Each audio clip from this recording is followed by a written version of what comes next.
Hello guys, good morning. कैसे हैं आप सब? चलो बेटा, एक बार फिर से अपना नया टॉपिक स्टार्ट करते हैं। और आज हम पढ़ने जा रहे हैं अपना haloalkanes and haloarenes में प्रिपरेशंस ऑफ हेलो एल्केन्स। क्या पढ़ेंगे आज हम? Preparation of haloalkanes. देखिए बेटा, इससे पहले के प्रीवियस के वीडियो में हम इसका क्लासिफिकेशन क्लियर कर चुके हैं और साथ ही साथ हम इसके आईपीएससी नेम और जनरल नेम यानी सामान्य नाम और आईपीएससी नेम का कॉन्सेप्ट क्लियर कर चुके हैं। आज हम पढ़ेंगे method of preparation of haloalkanes या हेलो एरीन्स। हम हेलो एल्केन्स और हेलो एरीन्स बनाते कैसे हैं, ठीक है बेटा। चलें, उसके लिए सबसे पहला जो मेथड है हमारे पास मेथड ऑफ प्रिपरेशन में, सबसे पहला फ्रॉम एल्कोहल्स, यानी हम हेलो एल्केन्स जो होते हैं उनको किससे प्राप्त करेंगे? एल्कोहल से। एल्कोहल से किस प्रकार से हम हेलो एल्केन को प्राप्त करेंगे, देखिए उसके बारे में हम जानेंगे। देखिए बेटा, एल्कोहल्स में सबसे पहले आता है हमारे पास कि हेलोजन अम्ल की। जब हम एल्कोहल की अभिक्रिया हेलोजन अम्ल से कराते हैं, हेलोजन एसिड या हेलो एसिड से कराते हैं, तो हमको हेलो एल्केन्स प्राप्त होती है। क्या प्राप्त होती है? हेलो एल्केन्स प्राप्त होती है। देखिए बेटा, साथ साथ आप लिखते रहिए, प्रैक्टिस जरूर करिएगा, रिएक्शन बिना प्रैक्टिस के नहीं होती है। देखिए बेटा, आते हैं एल्कोहल, यानी एल्कोहल को हम लिखते हैं ROH। नॉर्मली हम एल्कोहल को क्या करते हैं, जिसमें OH ग्रुप होता है हम उसको क्या कहते हैं? एल्कोहल कहते हैं। ये पॉइंट आपका क्लियर है ना। इसकी जब अभिक्रिया, हम एल्कोहल की अभिक्रिया जब हम HX से करवाते हैं तो हमको प्राप्त होता है क्या? RX आप जानते हैं हेलो एल्केन्स कहते हैं जिसे हम, एल्किल हैलाइड पे एल्किल हैलाइड्स जिसे हम कहते हैं, एंड प्लस हमारे पास बचता है H2O। X R के साथ चला गया और क्या बचा हमारे पास? H2O। क्या बचा? H2O। देखिए बेटा, ये है हमारे पास हेलो एल्केन्स। एल्कोहल से एल्कोहल की अभिक्रिया जब हम किसी एल्किल हैलाइड हेलोजन अम्ल से कराते हैं। ये क्या है हमारा? हेलोजन अम्ल, यानी इसमें क्या है? X की जगह हमारा Cl हो सकता है, Br हो सकता है, I हो सकता है। इसको HX को हम क्या कहते हैं? हेलोजन एसिड्स, हेलोजन एसिड यानी अम्ल, ठीक है बेटा। ये हमारा ROH, ये हमारा हेलोजन अम्ल। जब इससे अभिक्रिया होती है तो क्या प्राप्त हुआ हमारे को? Alkyl halide. क्या प्राप्त हुआ? Alkyl halide. ये देखिए, एल्किल हैलाइड प्राप्त हुआ, पानी बाहर निकल गया, ठीक है बेटा। जो ये X है, X की जगह हम क्या क्या ले सकते हैं? देखिए मैं यहां पे लिख रहा हूं साइड में। X क्या हो सकता है हमारा इस रिएक्शन में? X इक्वल टू हम क्या लिखते हैं? X बराबर लेते हैं हम, X इक्वल टू Cl लेते हैं हम, Br ले सकते हैं हम, I ले सकते हैं हम, ठीक है बेटा। अब आप कहेंगे सर X हेलोजन मीन्स तो क्लोरीन, ब्रोमीन, आयोडीन होता है, फ्लोरीन होता है, लेकिन आपने फ्लोरीन नहीं लिखा। देखिए बेटा, फ्लोरीन की अभिक्रिया हम क्यों नहीं कराते, थोड़ा इसको समझिए।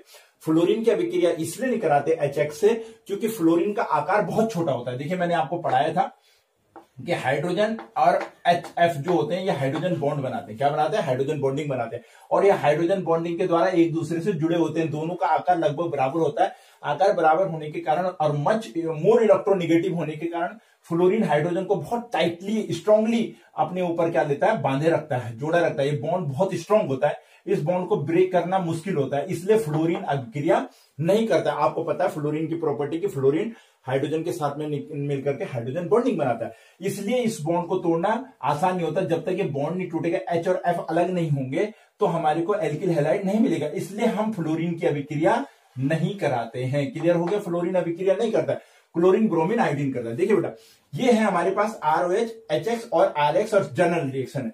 इसको अगर आप रिप्लेस करना चाहें R को, माना मैंने R की जगह एल्किल ग्रुप होता है हमारा, CH3 रख दिया, ये OH हो गया।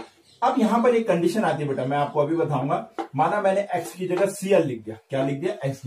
जब बेटा हम X की जगह Cl का इस्तेमाल करते हैं, यानी HCl हो गया हेलोजन, तो इसके लिए हम, ये रिएक्शन सिंपली नहीं होती, इसके लिए हम ZnCl2 कैटेलिस्ट का इस्तेमाल करते हैं। ध्यान रखें, ये याद करना होता है हमको। जब अल्कोहल की अभिक्रिया हम HCl से कराते हैं, यानी HX के रूप में हमने Cl लिया, तो उसके लिए हमें कैटेलिस्ट की आवश्यकता होती है ZnCl2। और इसमें कैटेलिस्ट की आवश्यकता होने पे देखिए क्या बनेगा आपका? R क्या है आपका? CH, और इसके साथ में Cl चले जाएगा, तो क्या हो गया आपका? CH3Cl एंड प्लस क्या बचा आपका? H2O। रिएक्शन वेरी सिंपल है, लेकिन केवल क्या ध्यान रखना है आपने? ZnCl2। क्या लिखना है? लेकिन इसके लिए ये ZnCl2 हम कब इस्तेमाल करेंगे, इसकी भी कंडीशन है। कंडीशन क्या है? जब आपके पास जो अल्कोहल है, जो हमारे पास क्या हो, यदि हमारे पास, ध्यान रखिएगा बेटा, वेरी वेरी इंपॉर्टेंट वन, आपको ये भी ध्यान रखना है कि कब हम कैटेलिस्ट का इस्तेमाल करेंगे। देखिए, जब अल्कोहल हमारे पास प्राइमरी अल्कोहल हो या प्राइमरी और सेकेंडरी अल्कोहल हो, प्राइमरी और सेकेंडरी अल्कोहल हो, सेकेंडरी बेटा, प्राइमरी एंड सेकेंडरी। आप जानते हैं प्राइमरी और सेकेंडरी अल्कोहल क्या होगा, यानी जिसमें एक आर होगा वो प्राइमरी हो गया। सेकेंडरी का मतलब क्या होगा, जिसमें 2 आर ग्रुप होंगे ओएच से जुड़े, वो क्या होगा हमारा सेकेंडरी होगा। टर्सरी क्या होता है, जिसमें 3 आर ग्रुप जुड़े होंगे वो क्या होता है, टर्सरी होता है। तो सिंपली जो अल्कोहल प्राइमरी और सेकेंडरी अल्कोहल अगर होता है, जैसे यहाँ पे आपको प्राइमरी दिख रहा है, प्राइमरी और सेकेंडरी अल्कोहल होगा, तो उसमें हमको HCl के साथ में विद HCl, यानी जब हम HCl लेंगे तो विद HCl क्या लेंगे हम, HCl के साथ में जब रिएक्शन कराएंगे तो कैटेलिस्ट क्या लेंगे हम, कैटेलिस्ट ZnCl2 का इस्तेमाल करेंगे। क्या करेंगे, ZnCl2 का। वेरी सिंपल, ध्यान रखिएगा, ये नोट करने वाली चीज है, बहुत इंपॉर्टेंट चीज है। यदि अल्कोहल हमारे पास, यदि अल्कोहल हमारे पास टर्सरी है, तो टर्सरी अल्कोहल होने की कंडीशन में हमें कुछ नहीं करना होता, तब हमको कैटेलिस्ट यानी ZnCl2 की आवश्यकता नहीं होती है। टर्सरी अल्कोहल होने पे आप HCl को सीधा अल्कोहल में मिलाइए, सेक कीजिए और डायरेक्ट आपका एल्किल हैलाइड आपको मिल जाएगा, यानी हेलो एल्केन आपको मिल जाएगा। ये 2 इंपॉर्टेंट चीजें कि हम कब ZnCl2 का इस्तेमाल करते हैं, जब हमारे पास प्राइमरी और सेकेंडरी अल्कोहल हो तो हमें कैटेलिस्ट के रूप में ZnCl2 चाहिए। लेकिन यदि हमारे पास टर्सरी अल्कोहल हो तो तब अगर हम HCl के साथ में अभिक्रिया कराएंगे तो ZnCl2 की आवश्यकता हमको नहीं पड़ती है। ये पहली रिएक्शन है आपके पास ROH X के रूप में। ये तो था जब हमने X के रूप में Cl लिया, X के रूप में क्या लिया, Cl। पहला मैंने आपको बताया था फ्लोरीन नहीं लेंगे, क्यों नहीं लेंगे, उसका कारण क्लियर हो गया। दूसरा मैंने Cl लिया, Cl की भी 2 कंडीशन आपको बताई कि Cl कैसे कंडीशन में रिएक्शन करेगा। अब आता बेटा Br। यदि हमको Br बनाना हो, Br भी सिंपली आपका नहीं बनता है, तो Br के लिए क्या करेंगे हम, देखिए अगर ब्रोमाइड से अभिक्रिया कराएं ROH प्लस अगर हम HBr लें, क्या लें बेटा, HBr लें, तो क्या करना पड़ता है, इस HBr को हमको हीट करना पड़ता है, बहुत गर्म करना पड़ता है। और साथ ही साथ यहां पर HBr की जो क्वांटिटी होती है हमारे पास लगभग 48% HBr हमको लेना पड़ता है, तब जाकर के ये रिएक्शन होती है। वेरी आसानी से रिएक्शन, सिंपली रिएक्शन नहीं होती है। HBr अगर आप लेते हैं HX के रूप में Br लेते हैं अगर, तो उसकी अभिक्रिया के लिए आपको 48% HBr लेना और उसको भी गर्म करना, उबालना है, और तब जाकर के आपका क्या बनेगा, RBr बनेगा एंड प्लस H2O बाहर निकलेगा, तब आपकी क्या होती है, रिएक्शन कंप्लीट होती है। तो ये Br वाले के रूप में भी हो गया कि Br के रूप में कैसे रिएक्शन होगी, क्या उसमें कैटेलिस्ट लेना पड़ेगा, नहीं लेना पड़ेगा, क्या करना पड़ेगा, गर्म करना पड़ेगा, तेज गर्म करना पड़ेगा, कितने परसेंट HBr लेना पड़ेगा, 48% HBr लेना पड़ेगा, तब RBr बनेगा। क्या बनेगा, RBr। R को आप किसी से भी, एल्किल ग्रुप आपको मैंने बता रखा है, CH3 C2H5 C3H, यानी एल्केन से एक H हटा करके एल्किल ग्रुप बनता है, ये आपको पता है। ये जनरल रिएक्शन है, आप कुछ भी रख सकते हो, आप CH3 रख सकते हो, आप C2H5OH रख सकते हो, जो आपको उचित लगे। तो इस प्रकार से बेटा ये HBr के। अच्छा, I के साथ की रिएक्शन अगर हम देखें तो I जनरली रिएक्शन नहीं करता है, लेकिन आयोडाइड की रिएक्शन अगर हम अल्कोहल से कराएं तो आयोडाइड सीधा अभिक्रिया न करके पोटेशियम आयोडाइड के रूप में अभिक्रिया करता है या सोडियम आयोडाइड के रूप में अभिक्रिया करता है। ध्यान दीजिए, इसीलिए ये रिएक्शन इंपोर्टेंस होती है।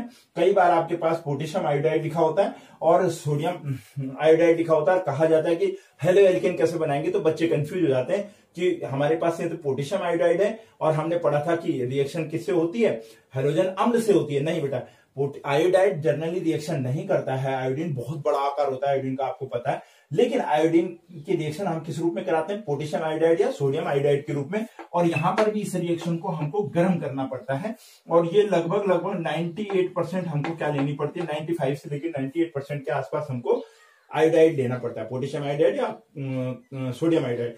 फिर ये रिएक्शन होती है, और ये रिएक्शन फिर से कैसे होगी, ये रिप्लेस हो जाएगा I से, और प्लस जो बचेगा वो क्या बचेगा, माना सोडियम आयोडाइड दिया माना आपने, तो बाहर क्या निकलेगा, NaOH। बाहर क्या निकलेगा आपका, NaOH। तो ये है बेटा हमारे पास पहला फॉर्म है फ्रॉम अल्कोहल। और अल्कोहल में हमने देखा कि अल्कोहल जब हेलोजन अम्ल से अभिक्रिया करता है, किसे करता है, हेलोजन अम्ल से अभिक्रिया करता है, तो एल्किल हैलाइड बनती है, पानी का मॉलिक्यूल्स बाहर निकलता है। साथ में मैंने आपको बताया कि X के रूप में हम क्या क्या लेंगे, Cl लेंगे, Br लेंगे, I लेंगे, लेकिन F नहीं लेंगे। उसका कारण मैंने आपको हाइड्रोजन बॉन्ड का बड़ी आसानी से ब्रेक नहीं होती है, इसलिए रिएक्शन आसानी से होती नहीं है। देन आफ्टर हमने देखा, यहां पर हमने HCl लिया। जब HCl लिया तो मैंने आपको बताया कैटेलिस्ट के रूप में हम ZnCl2 लेंगे। ये आपको बहुत समझना है। कई बार हमारे पास हाफ रिएक्शन आ जाती है और ZnCl2 लिखा होता है, फिर हमको देखना पड़ता है कि क्या बनेगा। तो ये वो रिएक्शन को याद रखने के लिए आपको अपने दिमाग में रखना है कि HCl से जब अभिक्रिया होगी तो ये एल्किल हैलाइड बना। मैंने आपको कंडीशन लिखाई कि अगर प्राइमरी और सेकेंडरी अल्कोहल होगी तो हमें कैटेलिस्ट की आवश्यकता होगी। और यदि हमारे पास टर्सरी अल्कोहल होगी तो फिर हमें कैटेलिस्ट की आवश्यकता नहीं होगी, सीधा गर्म करके, गर्म करे बिना ही HCl को हम मिला लेंगे तो डायरेक्ट हमारा क्या बन जाएगा, एल्किल हैलाइड बनाएगा। फिर मैंने आपको कहा कि जो HBr है, HBr भी डायरेक्ट रिएक्शन नहीं होती है। HBr की अभिक्रिया कराने के लिए 48% HBr लेना पड़ता है, उसको उबालना पड़ता है, तब जाकर के हमारा एल्किल हैलाइड बनता है। आयोडाइड की फॉर्म में मैंने आपको बताया कि आयोडाइड पोटेशियम आयोडाइड या सोडियम आयोडाइड के रूप में रिएक्शन करता है। ये भी 96 से लेकर 98% तक हम इसको लेते हैं, गर्म करते हैं, तेज गर्म करते हैं, तब जाकर के हमारा क्या बनता है, एल्किल हैलाइड बनता है। किसके रूप में, एल्किल आयोडाइड बोल सकता हूं मैं, एल्किल ब्रोमाइड बोल सकता हूं, एल्किल क्लोराइड बोल सकता हूं, ये बनता है हमारा। और तब हमारे क्या निकलता है, साथ में NaOH निकलता है। तो ये है बेटा पहला पॉइंट कि हम प्रिपरेशन ऑफ हेलोएल्केन कर रहे हैं और हमने सीखा कि फ्रॉम अल्कोहल से हम किस प्रकार से क्या बनाते हैं, हम क्या बना रहे हैं, हेलोएल्केन्स बना रहे हैं। अब नेक्स्ट रिएक्शन आती है हमारी, जब अल्कोहल की अभिक्रिया किससे कराते हैं, PCl3 या PCl5 से कराते हैं। देखिए बेटा वेरी इंपॉर्टेंट, फास्फोरस ट्राइक्लोराइड और फास्फोरस पेंटाक्लोराइड से जब हम अल्कोहल की अभिक्रिया बना करते हैं तो हमें क्या मिलता है, हेलोएल्केन्स मिलता है। हेलोएल्केन देखिए कैसे मिलता है, देखिए हमारे पास है ROH अल्कोहल है, प्लस जब इसकी अभिक्रिया हम PCl3 से कराते हैं, फास्फोरस पेंटाक्लोराइड से कराते हैं, सॉरी फास्फोरस ट्राइक्लोराइड से कराते हैं, तो हमको क्या मिलता है, देखिए हमको मिलता है RCl, और इसके लिए हमें रिएक्शन बैलेंस करने के लिए लेते हैं हम 3 मॉलिक्यूल्स। कितने मॉलिक्यूल लेते हैं, 3 मॉलिक्यूल्स लेंगे, 3 लगा देंगे ROH के, PCl3 है हमारा, तो हमारे को मिलता है 3RCl एंड प्लस हमको मिलता है यहां पे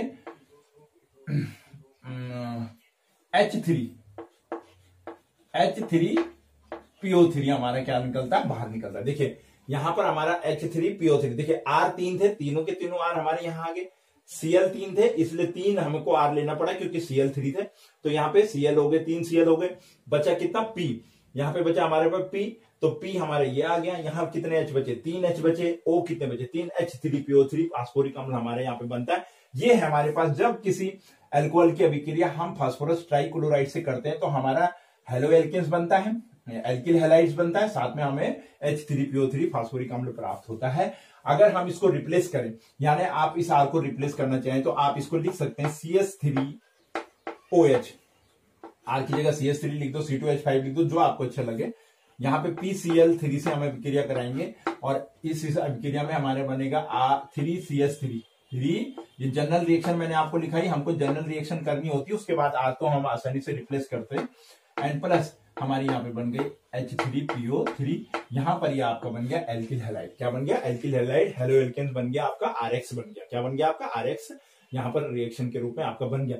ये है हमारे पास बेटा PCl3 से, जब हम किससे अभिक्रिया कराते हैं, PCl3 से अभिक्रिया कराते हैं तो हमारा अल्कोहल की अभिक्रिया करने पर एल्किल हैलाइड बनता है, फास्फोरिक अम्ल बनता है। अब आते हैं अनदर इंपॉर्टेंट वन, जब हम PCl5 से कराते हैं, देखिए बेटा ROH प्लस यहां पे बना हमारा PCl5, जब हम बेटा PCl5 से अभिक्रिया कराते हैं तो हमारा सीधा बनता है RCl सीधा हो गया हमारा, प्लस POCl3 एंड साथ में हमारा बनता है 3 हो गया, साथ में क्या बचा HCl, प्लस क्या बचा HCl, ऑक्सी फास्फोरिक अम्ल बनता है। यहाँ पे ऑक्सी फास्फोरिक अम्ल हमारा बन गया POCl3 और HCl। देखिए बेटा R के साथ में एक 5 Cl है, 5 Cl में से देखिए एक Cl कहां चला गया हमारा, R के साथ में चला गया। अब कितनी बची हमारे पास, 4 Cl में से एक P और O के साथ में 3 Cl चली गई और एक Cl किसके साथ में चली गई, HCl के साथ में चली गई। इस प्रकार से हमारे यहाँ पे एल्किल हैलाइड बना, ऑक्सी फास्फोरस ऑक्सी अम्ल बना, ऑक्सीक्लोराइड बना, फास्फोरस ऑक्सीक्लोराइड बना, और हमारे क्या मिला, HCl मिला। ये है बेटा PCl5 की रिएक्शन, बहुत इंपॉर्टेंट रिएक्शन होती है। अक्सर कहा जाता है कि अल्कोहल पर क्या होता है जब PCl5 की अभिक्रिया कराई जाती है, तो आप देखते हैं इस प्रकार से आपकी रिएक्शन होती है 3 और फी। कई बार बच्चे कंफ्यूज क्या करते हैं कि जैसे 3 कराते हैं वैसी रिएक्शन 5 की भी कर देते हैं, ऐसा नहीं है। जब फास्फोरस पेंटाक्लोराइड से अभिक्रिया होती है तो तब आप देखिए आपको फास्फोरस ऑक्सीक्लोराइड प्राप्त होता है, जबकि यहाँ पे फास्फोरिक अम्ल प्राप्त होता है। यही डिफरेंस है दोनों में, इसलिए यहां पर ध्यान रखना PCl3 और PCl5 पे एक जैसी रिएक्शन नहीं होती है। PCl3 से अभिक्रिया होकर के एल्किल क्लोराइड फास्फोरिक अम्ल मिलता है, और PCl5 से अभिक्रिया करके RCl तो मिलेगा आपको, लेकिन ऑक्सीफॉस्फोरिक अम्ल oxy phosphorus oxychloride plus HCl आपको मिलेगा। तो ये ध्यान रखिए, R को आप रिप्लेस कर सकते हैं। इस प्रकार से आपकी PCl3 और PCl5 से अभिक्रिया है। इसको आपको समझना है कि यहां पर एक सीधा सीधा Cl आपको R के साथ लेके चले जाना है। किसके साथ जाना है? R के साथ एक सीधा सीधा Cl आप लेकर के चले जाएंगे। आप एक H के साथ में चले जाएगा क्योंकि HCl के रूप में, बाकी जो बचेगा O और P और बाकी Cl आप एक साथ ले लेंगे। इस प्रकार से आप ये रिएक्शन कंप्लीट हो जाएगी। ये है PCl3 and PCl5। Another important one reaction जो हमारे पास आती है, तीसरी रिएक्शन अल्कोहल की, जो बहुत इंपॉर्टेंट वन रिएक्शन है, वो रिएक्शन है थायोनिल क्लोराइड की अभिक्रिया। वो रिएक्शन है हमारे पास SOCl2। SOCl2 को बोलते हैं बेटा थायोनिल क्लोराइड। थायोनिल क्लोराइड बहुत इंपॉर्टेंट रिएक्शन है, वेरी इंपॉर्टेंट वन। मैंने डबल टिक मार दी। क्यों इंपॉर्टेंट वन होती है? ऐसे बेटा, ये क्यों इंपॉर्टेंट है इसके बारे में आपको बताऊंगा कि इसकी क्या महत्व है इस वाली रिएक्शन का, SOCl2 की, कि थायोनिल क्लोराइड की अभिक्रिया इसलिए इंपॉर्टेंट होती है क्योंकि थायोनिल क्लोराइड से जो इल्डिंग होती है RX की, यानी हेलो एल्केन्स, अगर आपको प्योर हेलो एल्केन चाहिए, प्योर हेलो एल्केन्स आपको किससे मिलेगा? थायोनिल क्लोराइड से मिलता है। इसलिए बहुत इंपॉर्टेंट रिएक्शन है। अक्सर पूछा जाता है कि क्या कारण है कि थायोनिल क्लोराइड से आपको एक तो प्योर हेलो एल्केन्स मिलती है, यानी एल्किल हैलाइड्स आपको प्योर कहां से मिलता है? थायोनिल क्लोराइड से मिलता है। उसका कारण बताइए। देखिए बेटा, करते हैं रिएक्शन, आपको क्लियर हो जाएगा। देखिए बेटा, हमारे पास यहाँ पे ROH plus SOCl2 thionyl chloride, ठीक है बेटा। इसकी जब हम अभिक्रिया कराते हैं तो हमको क्या प्राप्त होता है? देखिए RCl हमको प्राप्त होता है, प्लस SO2 प्राप्त होता है, प्लस HCl प्राप्त होता है। देखिए बेटा, ये दो ऑक्सीजन, ये R है हमारे पास, R के साथ एक Cl किसके साथ चलेगी? R के साथ। ये तो बनना ही बनना है आपका RX एल्किल हैलाइड हो गया। जो H बचा, एक Cl इस H के साथ चलेगी, HCl। अब क्या बचा आपके पास? दो O बचे, एक S बचा और एक Cl एक S बचा, दो O बचे, SO2। तो आप देखें रिएक्शन बैलेंस हो गया आपकी। जब हमने किसी अल्कोहल से थायोनिल क्लोराइड की अभिक्रिया कराई तो हमें एल्किल हैलाइड प्राप्त हुआ, साथ में SO2 और HCl। अब देखिए SO2 क्या है हमारी? SO2 सल्फर डाइऑक्साइड गैस है, HCl भी क्या है? हाइड्रोक्लोरिक अम्ल, एक गैस है। और देखिए बेटा, ये इस रिएक्शन में आपके पास अल्कोहल के थायोनिल अभिक्रिया करके एल्किल हैलाइड, और जो प्रोडक्ट बना क्या मिला? एल्किल हैलाइड बना। और दो एक्स्ट्रा जो प्रोडक्ट आपको मिले वो क्या है? गैसीय अवस्था में। कैसी अवस्था में? गैसीय। तो ये दोनों के दोनों गैस बनकर के जिस चैम्बर में हम रिएक्शन कराएंगे अल्कोहल पर थायोनिल क्लोराइड की, उसमें ये दोनों के दोनों प्रोडक्ट SO2 और HCl गैसीय अवस्था में होते हैं, तो गैस बनकर के उड़ जाएंगे। तो चैम्बर में क्या बचेगा? RCl, यानी एल्किल हैलाइड बचेगा। क्या बचेगा? एल्किल हैलाइड बचेगा। तो इसलिए ये रिएक्शन बहुत इंपॉर्टेंट होती है। यही कारण है कि थायोनिल क्लोराइड की अभिक्रिया से हमको प्योर हेलो एल्केन्स प्राप्त होती है, यानी एल्किल हैलाइड हमको प्योर प्राप्त होता है। कारण क्या है? क्योंकि उसमें जो मेन प्रोडक्ट है वो एल्किल हैलाइड के रूप में चैम्बर में रह जाता है, और जो अन्य दो प्रोडक्ट होते हैं SO2 एंड HCl गैसीय अवस्था में होते हैं, वो गैस बनकर के, वेपर बनकर के उड़ जाते हैं। जिस चैम्बर में हम अभिक्रिया कराते हैं उस चैम्बर में केवल क्या बच जाता है? हमारा एल्किल हैलाइड बचता है। क्या बचता है? इसलिए SO2 यानी थायोनिल क्लोराइड अभिक्रिया से हमें प्योर हेलो एल्केन्स या एल्किल हैलाइड्स प्राप्त होता है। इसलिए ये बहुत इंपॉर्टेंट रिएक्शन है। देखिए बेटा, सेकंड रिएक्शन हमने पढ़ी PCl3 से और PCl5 से। ये मैंने आपको बताया किस रूप में आपको ध्यान रखना है। यहाँ फास्फोरिक अम्ल बनेगा, यहाँ फास्फोरस ऑक्सीक्लोराइड बनेगा। ये थायोनिल क्लोराइड की मैंने आपको अभिक्रिया बता दी। अनदर इंपॉर्टेंट वन, बहुत सिंपल है। RCl निकाल दीजिए, SO2 गैस और HCl गैस आपने बाहर निकालनी है। बड़ी इजीली आप इस रिएक्शन को कर लेंगे। ये है आपके पास फ्रॉम अल्कोहल। अल्कोहल से हम किस प्रकार से क्या बना रहे हैं? हेलो एल्केन्स बना रही है। इसका स्क्रीनशॉट लीजिए, आगे बढ़ते हैं। ये बेटा, अगला मेथड, पहला मेथड हमारा क्लियर हो गया कि हम हेलो एल्केन को किससे प्राप्त कर रहे हैं? अल्कोहल से प्राप्त कर रहे हैं। अब हमारा नेक्स्ट मेथड आता है फ्रॉम हाइड्रोकार्बन। फ्रॉम हाइड्रोकार्बन, कि हाइड्रोकार्बन से हम किस प्रकार से हेलो एल्केन प्राप्त करेंगे। उसमें देखिए बेटा, पहला पॉइंट आता है हमारे पास फ्री रेडिकल मेथड। कौन सा आता है? मुक्त मूलक जो मेथड है हमारे पास, विधि है, मुक्त मूलक विधि के द्वारा हम फ्री रेडिकल के द्वारा किस प्रकार से हाइड्रोकार्बन पे फ्री रेडिकल के अभिक्रिया के द्वारा किस प्रकार से हेलो एल्केन प्राप्त करते हैं वो देखेंगे। देखिए बेटा, फ्री रेडिकल्स क्या होता है ये वेरी क्लियर है आपका, कक्षा 11 में आपका कॉन्सेप्ट क्लियर है कि मुक्त मूलक हम किसको कहते हैं, ऐसे अणु जो अपने अपने इलेक्ट्रॉनों को लेकर के अलग हो जाते हैं उसको हम क्या कहते हैं, फ्री रेडिकल्स कहते हैं। देखिए बेटा, थोड़ा समझाऊं आपको। फॉर एग्जांपल जैसे हमारे पास क्लोरीन है, Cl2 है, Cl2 है हमारे पास। ये Cl2 दो Cl2 किस रूप में रहते हैं, देखिए Cl ये आपस में किस रूप में रहते हैं, क्योंकि आप जानते हैं कि Cl के बहतम कोष में कितने इलेक्ट्रॉन होते हैं, 7 इलेक्ट्रॉन होते हैं। तो ये आपस में इलेक्ट्रॉनों की साझेदारी करके क्या करते हैं, अपना अष्टक पूर्ण करते हैं। देखिए बेटा, किस प्रकार से ये अपना अष्टक पूर्ण करते हैं, एक इलेक्ट्रॉन ये है, इस प्रकार से देखिए ये आपस में इलेक्ट्रॉनों की साझेदारी करके दोनों के दोनों क्लोरीन अपने क्या करते हैं, अष्टक पूर्ण करते हैं। देखिए बेटा, इस प्रकार से बनते हैं। लेकिन यदि ये दोनों क्लोरीन अलग हो जाए, ये एक एक इलेक्ट्रॉन की साझेदारी करी इन्होंने, इस प्रकार से इनका क्या हो गया, Cl बॉन्ड Cl बन गया, Cl बॉन्ड Cl सिंगल, दो इलेक्ट्रॉनों की साझेदारी करके सिंगल बॉन्ड बना, इस प्रकार से क्लोरीन बने, दो Cl2 अणु बना। लेकिन यदि ये दोनों क्लोरीन अलग हो जाएं, अपना अपना इलेक्ट्रॉन लेकर के अलग हो जाएं, तो वो क्या कहलाता है, फ्री रेडिकल। कैसे, माना ये दोनों क्लोरीन अलग हो गए और दोनों क्लोरीन को अलग कर दिया जाए, तो एक अपना इलेक्ट्रॉन लेकर के चले जाएगा, प्लस दूसरा भी क्या जाएगा, अपना इलेक्ट्रॉन लेकर के अलग हो जाएगा। ये जो है ये क्या कहलाता है, फ्री रेडिकल। इसे हम क्या कहते हैं, free radical. Point is clear, ये है फ्री रेडिकल। तो इस प्रकार से जिस प्रकार से मैंने आपको समझाया कि क्लोरीन का उदाहरण लेकर के कि ये फ्री रेडिकल होता है, तो यदि free radical in free radicals की अभिक्रिया जब हम किस पे कराते हैं, हाइड्रोकार्बन्स पे कराते हैं, तो हमारा क्या बनता है, हेलो एल्केन्स बनता है। देखिए बेटा, एग्जांपल के रूप में लेते हैं, जैसे हमारे पास एक हाइड्रोकार्बन है CH3 CH2 CH2 CH3, आपको दिख रहा है, ये हमारे पास 4 कार्बन है, ब्यूटेन है। हाइड्रोकार्बन क्या है हमारे पास, ब्यूटेन है, सिंपल एल्केन है हमारे पास। जब हम इसकी अभिक्रिया, इस पर जब हम Cl2 फ्री रेडिकल्स की अभिक्रिया कराते हैं in presence of sunlight, Hµ क्या होती है, सनलाइट, और इसमें लगभग टेम्परेचर कितना होता है, 273 से 278 केल्विन में। यानी अगर हम इसे डिग्री सेंटीग्रेड में निकालें तो 0 से 5 degree centigrade, 0 to 5 degree centigrade पे जब हम किसी हाइड्रोकार्बन पे, ये हमारे पास ब्यूटेन है, इस पे अगर हम अभिक्रिया कराते हैं किसकी, फ्री रेडिकल Cl2 की कराते हैं, फ्री किसकी उपस्थिति में, सूर्य के प्रकाश की उपस्थिति में, तो ये क्लोरीन ब्रेक हो जाती है किसमें, फ्री रेडिकल्स में। ये क्लोरीन किसमें ब्रेक हो जाती है, सूर्य के प्रकाश में, फ्री रेडिकल के रूप में। अब ये दो क्लोरीन जो है वो क्लोरीन यहाँ एक इस कार्बन पे चली जाती है और दूसरी क्लोरीन इससे हाइड्रोजन के साथ में बाहर निकल जाती है। हाइड्रोजन के साथ में क्या होती है, बाहर निकल जाती है। यानी कैसे देखें, तो ये प्रोडक्ट हम पे बनता है CH3 CH2 और CH2Cl माइनस क्या हो गया हमारे पे यहाँ पे HCl, इसके साथ में एक क्लोरीन कार्बन के साथ चली जाती है, जो दूसरा फ्री रेडिकल है वो किसके साथ चले जाएगा, हाइड्रोजन के साथ में मिलकर के क्या बना लेता है, HCl बना लेता है। क्या बनाता है, HCl। साथ ही साथ प्लस देखिए बेटा, इसके दो प्रोडक्ट बनते हैं यहाँ पे।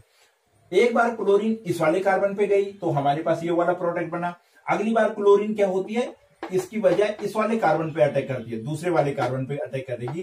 तो अगर दूसरे वाले कार्बन पे अटैक करेगी तो फिर देखिए हमारे पास क्या प्रोडक्ट बनेगा, दो प्रोडक्ट हम पे बनते हैं, CH दूसरे वाले पे गई तो यहां पर अब क्लोरीन यहां लग गई एंड क्या बना, बचा हमारा CH3। इसके साथ के H के साथ में फिर से दूसरे क्लोरीन कहां चली जाएगी, इसी के हाइड्रोजन के साथ में बाहर निकल जाएगी, यानी -HCl। इस प्रकार से हमारे पास दो प्रोडक्ट बनते हैं। पहला प्रोडक्ट बनता है जब क्लोरीन पहले वाले कार्बन पे अटैक करता है, और दूसरा प्रोडक्ट बनता है जब क्लोरीन दूसरे वाले कार्बन पे अटैक करता है। कोई जरूरी नहीं कि क्लोरीन पहले पे ही करे, दूसरे पे भी अटैक कर सकता है, तब हमारे पास इस प्रकार से ये प्रोडक्ट प्राप्त होता है। तो ये देखिए हमारे पास क्या बना, हमारे पास हेलो एल्केन बना। क्या बना, 1 2 3 4, यानी क्या बना हमारा, एल्किल क्लोराइड बना, यानी क्लोरोब्यूटेन बना। यहाँ पे 1 2 3 4 दूसरे पे कार्बन है तो 2 क्लोरोब्यूटेन हमारा यहाँ पे बन गया। ये हमारे पास फ्री रेडिकल मेथड के द्वारा किस प्रकार से अभिक्रिया करते हैं। कक्षा 11 में आपने मीथेन पे देखी होगी, क्लोरीन की अभिक्रिया हमने करी थी, डिस्प्लेसमेंट अभिक्रिया हुई कि सारे के सारे मीथेन था हमारे पास। मीथेन पे जब हमने क्लोरीन की अभिक्रिया कराई थी प्लस Cl2, तो आपने देखा ये सारे के सारे प्रोडक्ट एक एक करके क्लोरीन ने हटा दिए थे और क्या बना था, लास्ट में CCl4 बना था। तो ये वही अभिक्रिया है, फ्री रेडिकल अभिक्रिया। हर बार आपको एक क्लोरीन मिलता है, एक क्लोरीन जुड़ता है और उसके बाद आपकी पूरी की पूरी क्या होती है, मीथेन किसमें कन्वर्ट होता है, कार्बन टेट्रा क्लोराइड में कन्वर्ट हो जाता है। तो इस प्रकार से आपने ध्यान रखना है कि हेलो एल्केन्स बनाने की जो दूसरा मेथड है हमारे पास फ्रॉम हाइड्रोकार्बन, और हाइड्रोकार्बन में हम किससे बनाते हैं, फ्री रेडिकल से बनाते हैं। किससे बनाते हैं, फ्री। तो हाइड्रोकार्बन में पहला हमने पढ़ा फ्री रेडिकल मेथड। ये है बेटा आपके पास हेलो एल्केन्स को प्रिपरेशन के मेथड्स हैं। आप इतने का स्क्रीनशॉट लीजिए, अच्छे से इसको प्रिपेयर करिए, वीडियो को जरूर शेयर कीजिए। अगर इससे रिलेटेड कोई प्रॉब्लम आपकी होती है तो कमेंट्स बॉक्स में जाके जरूर लिखिए। अच्छे से इसके प्रैक्टिस कीजिए, वीडियो के साथ साथ रिएक्शन लिखने का रिवीजन जरूर कीजिए। बहुत इंपॉर्टेंट है आपके पास preparation of haloalkanes. Next video में हम आगे बढ़ेंगे कि हाइड्रोकार्बन्स में और किस प्रकार से हम हेलो एल्केन्स का निर्माण करते हैं। आज के लिए इतना बहुत।